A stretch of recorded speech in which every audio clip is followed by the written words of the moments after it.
Hello guys! Welcome to my YouTube channel.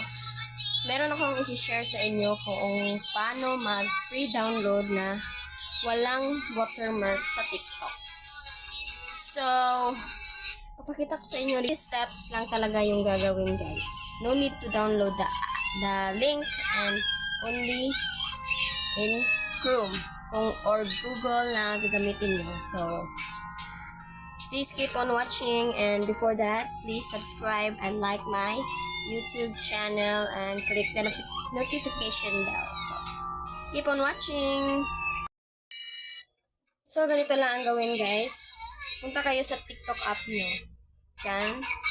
And then hanap kayo ng video na gusto nyo i-download at ma-upload nyo sa Facebook nyo na walang watermark. So, ganito lang gawin.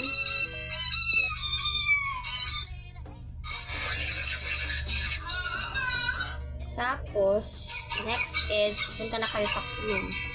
Pagkatapos sa Chrome is, i-search nyo yung Facebook downloader.